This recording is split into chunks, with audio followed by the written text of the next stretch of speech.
In this video, I'm going to show you how to enter inventory in QuickBooks Desktop. Now, the first thing you have to do is enable inventory tracking in case you haven't done that for your company yet. So you want to go to the Edit tab, top left. Then from here, click on Preferences, and you want to locate items and inventory here at the left middle.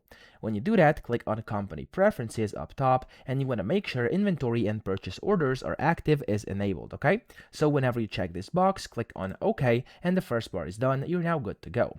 Now, to actually enter inventory, you must now go and create inventory items. To do this, you want to go to Lists up top, and from here, you want to click on Item List. Now inside the item list over here, of course yours is going to be empty by default, but for me here I do have a bunch of different things because this is just some demo sample data from QuickBooks.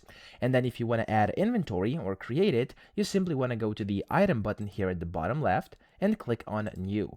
Now whenever you do this over here, it's going to allow you to basically select the type of item. So for example, I'm going to just do inventory part over here because if you want to add inventory, that's how you do it. So inventory part, and then here you can enter the name, if it's a sub item, the manufacturer's part number, category, stuff like that. So fill all of these things in here, and whenever you're done, also select the income accounts and stuff like that. Click on the OK button, and whenever you do this, it's going to enter your inventory items in here, and you can just keep on coming back and adding new ones. So that's essentially how to enter inventory. I hope this video helped you out. If it did, please subscribe to the channel and help me out as well.